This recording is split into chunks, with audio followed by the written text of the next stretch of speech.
Good morning to all my friends and family, and welcome to Jim's 5 a.m. club.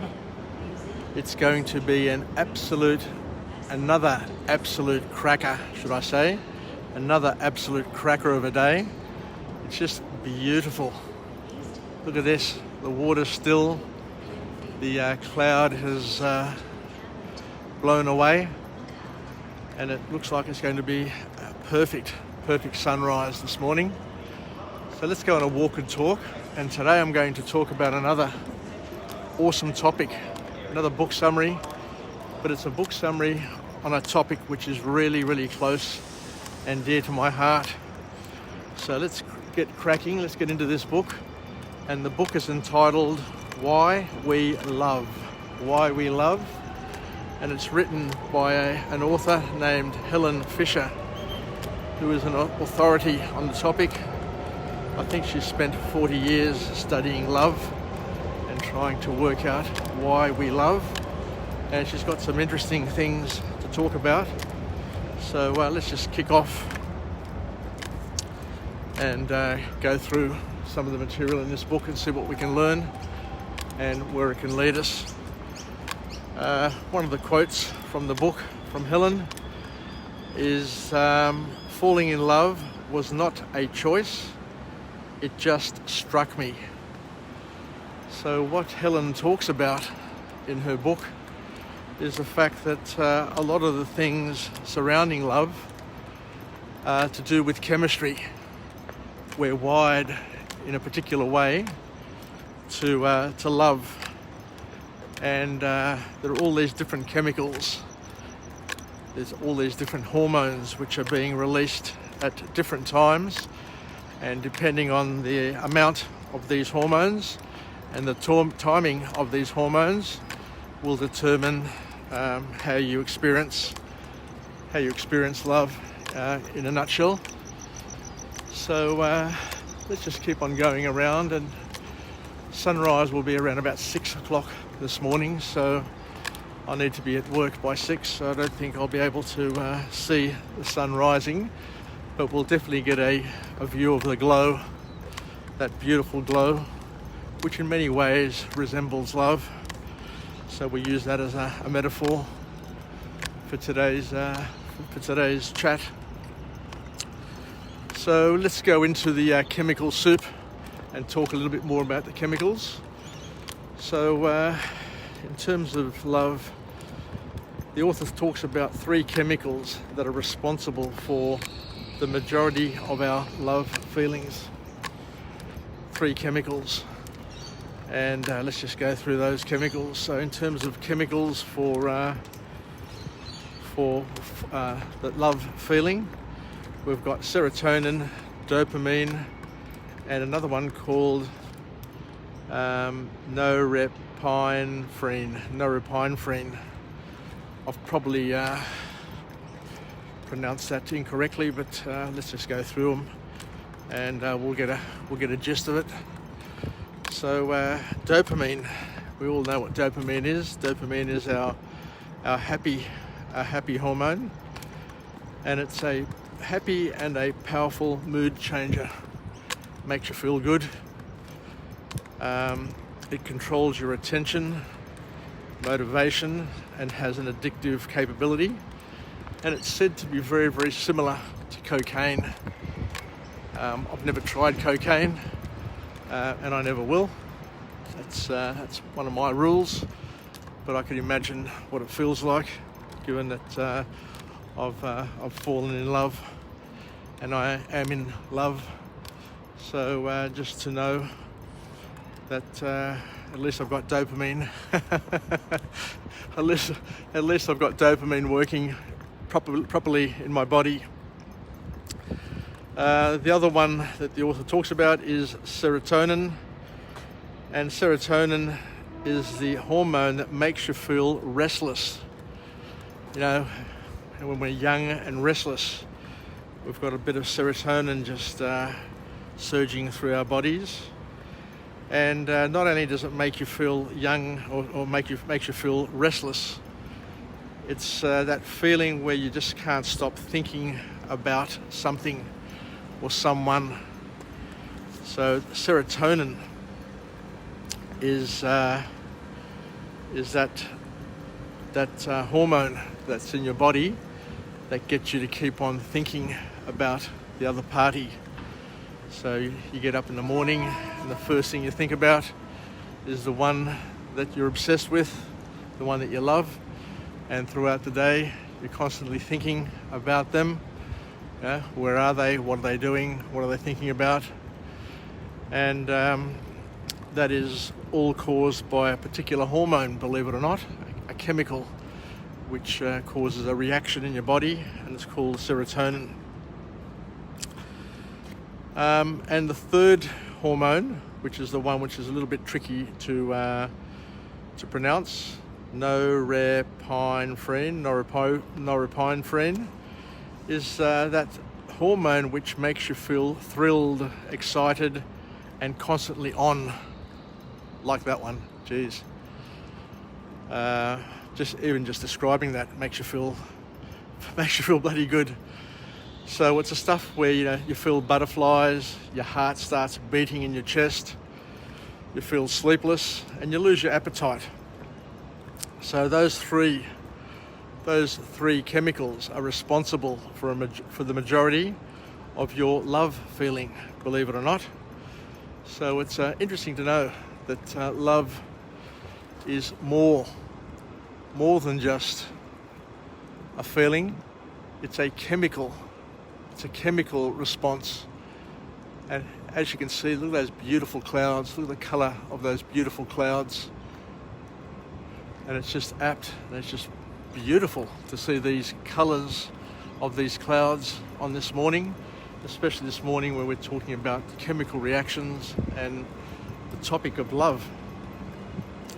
Anyway, whilst we're talking about chemicals, Helen Fisher talks about some other chemicals. So there's a whole chemical soup happening here, and she says that we've got some other chemicals which contribute to our desires, our sexual desires. And there's a thing called testosterone and estrogen, and these two hormones, testosterone and estrogen, are responsible for lust. So once you've got a surge of testosterone, especially us young blokes, when you're a young man and you've got a lot of testosterone flowing through your body, that's when you're very lustful and you want to get it on with each and every lady you come into contact with in your life. And it's not to be mistaken as love. Lust is not love. Lust is just the urge to have sex and to spread your seeds, sow your seeds, so to speak. And a lot of males go through many years of lustful desires, which women, sadly, try and equate it to love. Whereas, having been a man myself, you know that when you're a young bloke, the last thing that crosses your mind is love. But lust and sexual attraction and desire, libido, and all of those things are very, very high on the agenda. The other thing that the author talks about is another hormone called oxytocin. And oxytocin is something which is very, very important for attachment. And it's a sort of hormone which is secreted during orgasm, but it's also secreted when a woman gives birth and when she breastfeeds, which enables her to attach and to want to care for a newborn baby. Because if you didn't have that hormone, then there'd be maybe a sense of detachment from a newborn. So just remembering that when a woman gives birth and when she breastfeeds, that secretes a hormone into her body called oxytocin, which makes her want to care and be attached to a newborn. But also, as we said before, oxytocin is also released during orgasms. So through sexual contact and connectivity, and it enables people to be connected. So it's the magic glue that keeps couples together. But the downside to oxytocin is that it also increases neediness, and jealousy, and all those other negative things. So we need to understand that a lot of these chemicals have both positive and negative connotations, but they're all happening in the background there.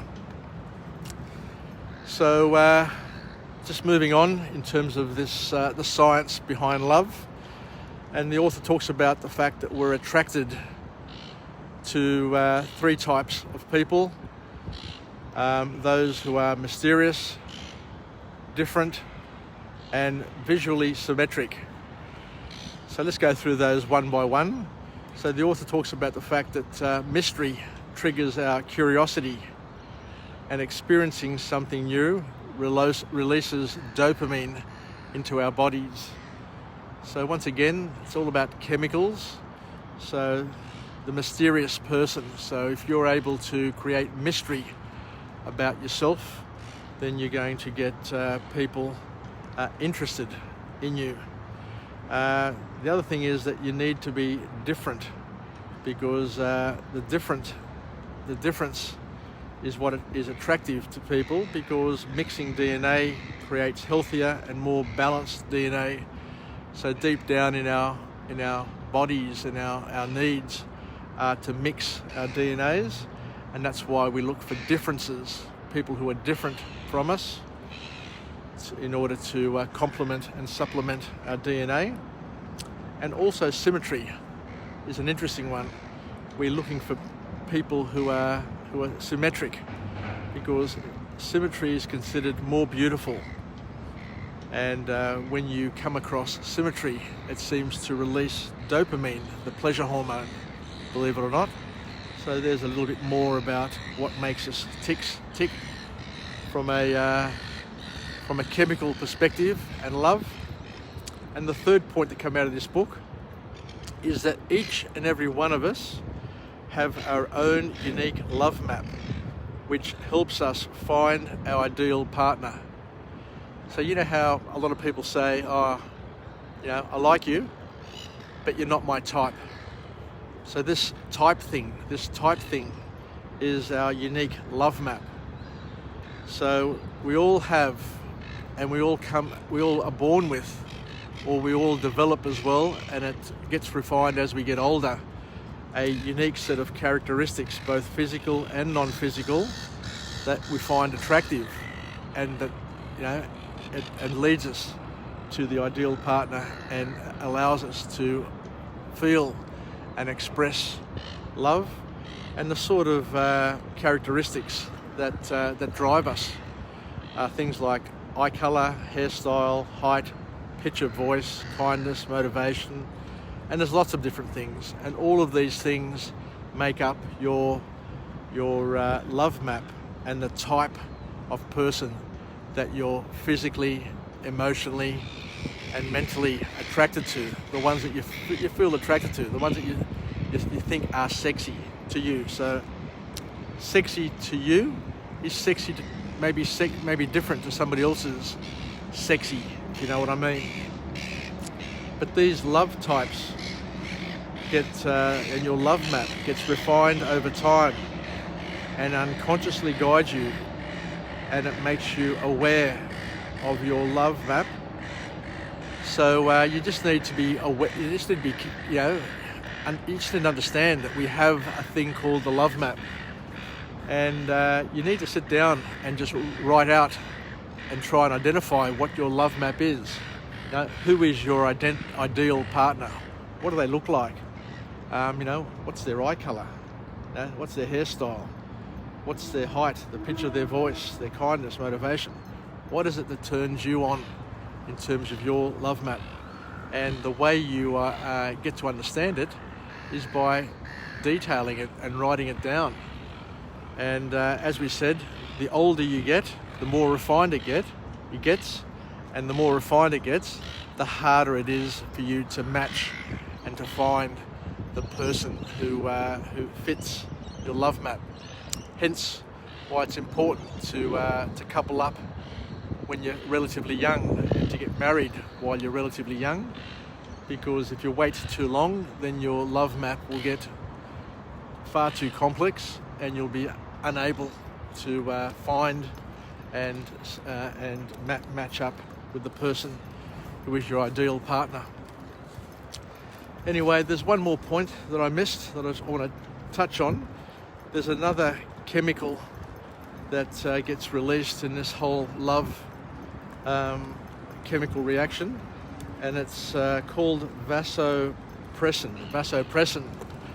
And this is the chemical that enables you to nurture and stay connected and want to be with somebody for the rest of your life. So depending on how much vasopressin you have surging and released into your bloodstream will also determine whether or not you want to stay with somebody or you don't want to be with them, and hence lead to divorce and separation. So there you go, people. There you go, lovers of knowledge, lovers of other people. Love is a very complex thing, but to scientists, it's all about chemistry. It's all about chemistry. It's about dopamine. It's about serotonin.